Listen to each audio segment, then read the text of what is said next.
ZZ Top, the bearded rock legends from Texas who gave us some of the most iconic blues rock anthems in history, but beneath the swagger, the sunglasses, and those legendary beards lies a story filled with pain, addiction, and tragedy. This is the heartbreaking tale of how ZZ Top battled through decades of personal struggles, only for their story to end in one of rock's saddest farewells. Before ZZ Top, Billy Gibbons had a dream. In the late 1960s, he was part of a Houston-based psychedelic rock band called the Moving Sidewalks. They had promise, even opening for Jimi Hendrix on tour. Hendrix himself saw something special in Gibbons, even calling him one of the greatest young guitarists he'd ever heard. The future seemed bright, but fate had other plans. The Moving Sidewalks recorded their only album, Flash, in 1968, a raw experimental record that hinted at what Gibbons would later bring to ZZ Top. But just as they were poised to break out, the record label refused to release it, leaving the band stuck in limbo. Then an even bigger blow, the Vietnam War. Two of Gibbons' bandmates, organist Tom Moore and bassist Don Summers, were drafted, shattering the group before they ever truly had a chance to take off. The Moving Sidewalks collapsed, and Billy was left to pick up the pieces. It was his first taste of the brutal realities of the music industry, where talent and ambition weren't always enough to guarantee success. But Billy wasn't one to give up. This setback wasn't the end of his musical journey, it was just the beginning. Fast forward to the 1970s, Billy Gibbons, Dusty Hill, and Frank Beard officially formed ZZ Top, and by the mid-70s, they're one of the fastest rising bands in the world. Their signature blend of Texas blues and rock was electrifying audiences, but behind the scenes, things were getting dark, especially for Frank Beard.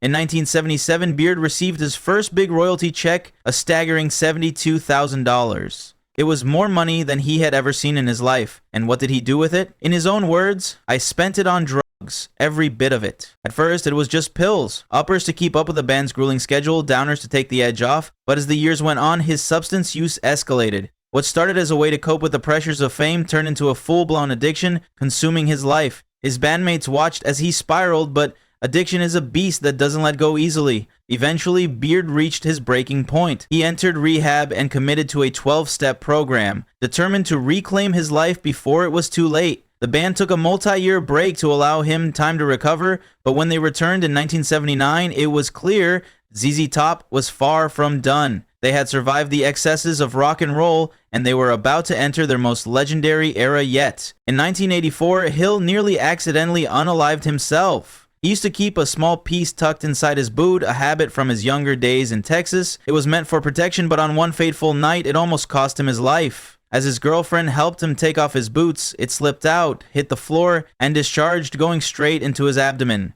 Shockingly, Hill didn't even feel the pain at first. The adrenaline, or perhaps sheer disbelief, kept him composed. Instead of panicking, he simply stood up, assessed the situation, and made a decision. In true rock and roll fashion, he didn't wait for an ambulance. He calmly got into his car and drove himself to the hospital as if he were running an errand rather than dealing with a serious wound. Doctors acted swiftly, treating the wound before it could cause major internal damage. Miraculously, it missed any vital organs, allowing Hill to make a full recovery. It was a moment that could have ended tragically, yet somehow it became just another wild chapter in the ZZ Top legend.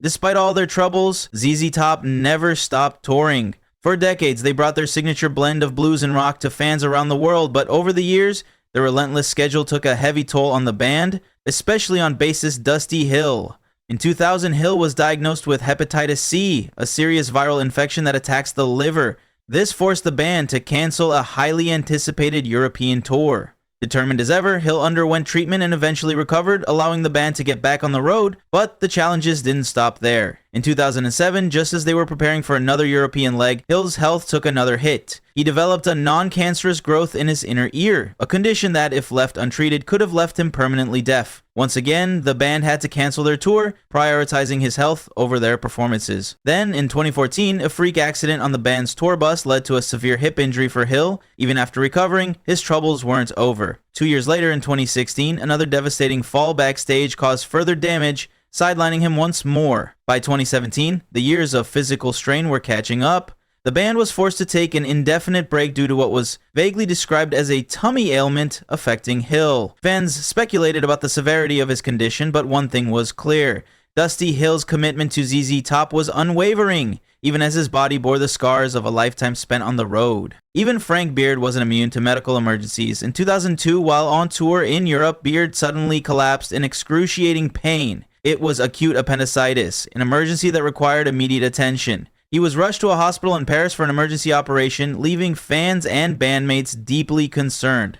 With no time to reschedule, ZZ Top made the tough call to perform with their drum tech, John Douglas, stepping in for Beard. It was a rare moment when the band had to carry on without one of its core members, highlighting just how relentless their touring schedule had become. But the real tragedy struck in 2021. By then, decades of touring had left Dusty Hill in unbearable pain, his body worn down from years on the road. Despite his deep love for performing, his health struggles became impossible to ignore. In July, he made the heartbreaking decision to step away from ZZ Top's monumental 50th anniversary tour, hoping that a break, some rest, and physical therapy would allow him to return to the stage by September. The plan was simple: heal, recover, and reunite with the band. But fate had a different plan. Just a week after leaving the tour, on July 28, 2021, the rock world was shaken. Dusty Hill passed away in his sleep at the age of 72. It was a devastating loss not just for ZZ Top, but for the millions of fans who had followed his legendary career.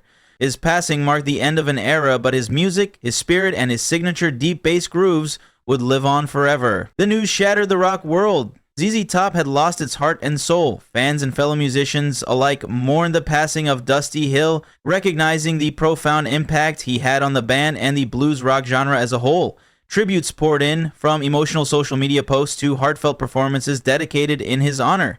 But the show had to go on. ZZ Top continued touring with Elwood Francis, yes, the same bass tech from the infamous hotel window incident, stepping in to take Dusty's place just as Hill had wanted. It was a testament to the band's resilience and their deep respect for Dusty's final wishes. Still, something was different. The chemistry, the camaraderie, the unmistakable presence of Dusty Hill. Those elements could never truly be replaced. From the smoky bars of Texas to the world's biggest stadiums, ZZ Top lived the rock and roll dream. Their music defined generations, their image became iconic, and their dedication to their craft was unparalleled.